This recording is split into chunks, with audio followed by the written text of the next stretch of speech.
On this episode of my swing evolution, I'm going to check in with my friend Lance. And then I'm going to discuss something that I refer to as dragger's wrist. And finally, we're going to play a cool game called 9 Balls. So stay tuned.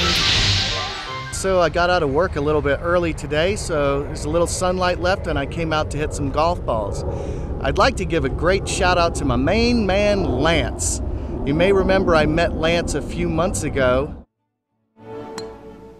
He was only hitting a 3-wood off the tee because he was fighting a pretty bad slice. He was coming over the top of the ball and you would see that his club was way above the shaft plane at impact and pretty wide open. This is the club is not returning to the original shaft plane. It's actually going to return to the ball above the shaft plane, which is a normal move with the natural tendency to swing over the top. And we can see that his elbows are disconnected. His left elbow especially is actually created about, looks like 5 inches of space. Lance's upper arm is disconnected from his chest at impact. So I started working with him a few months ago and he's been very diligent in my absence. He's been working hard on everything that I showed him, and man, check him out now. He can pound a driver.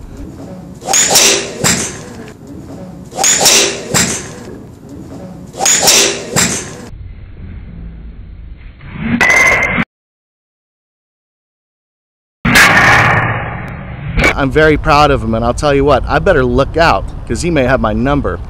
But today I wanted to talk more about, again, the Hogan Trap.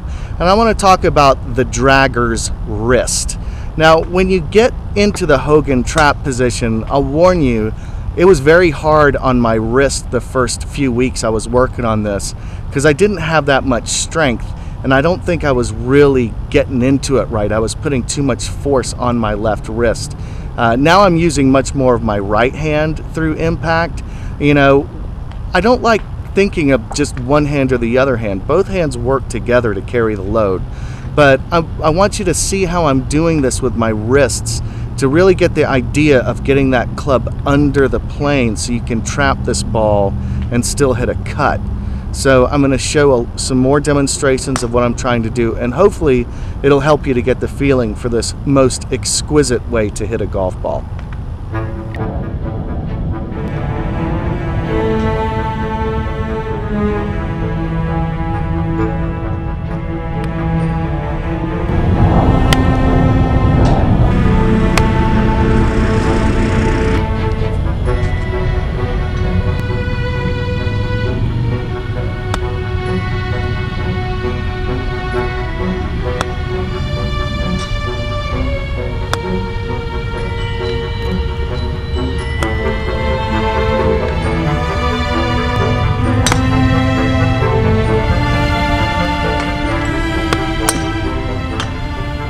I'm trying to roll it up a little bit more vertical today so it can really fall into the slot a little bit easier.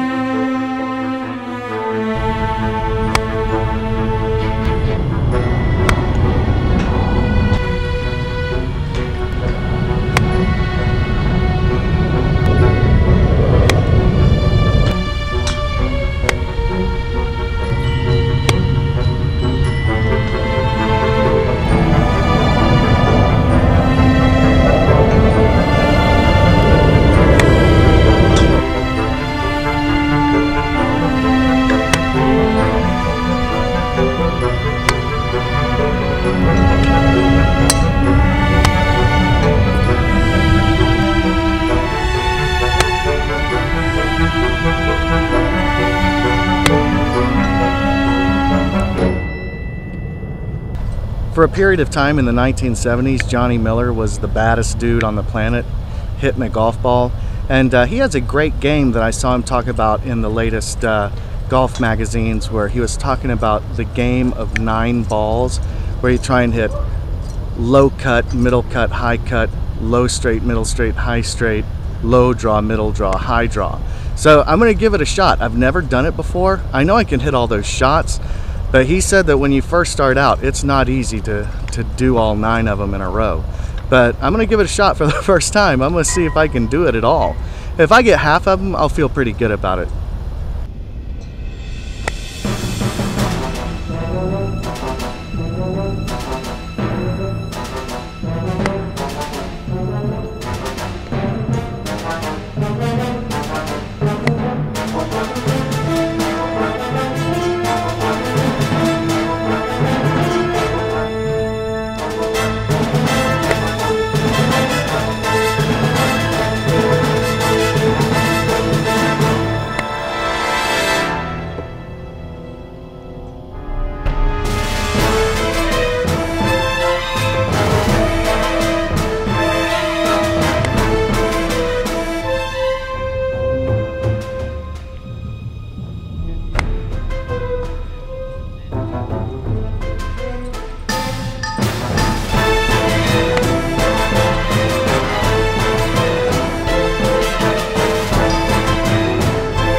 was kind of a fun experiment.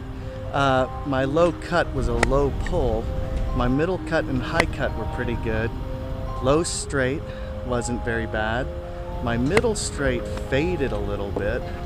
High straight was okay. Then I hit a low pull hook, a medium pull hook, and my high draw wasn't very high. And I think that has to do a lot with the fact that you're closing the club face down. But that was a fun experiment for the first time. I'm happy with it. What was it, like 5 out of 9? Hey, so I did the 9 balls again, and I was 8 for 9. I messed up the last one, the high draw. I guess Lee Westwood was right.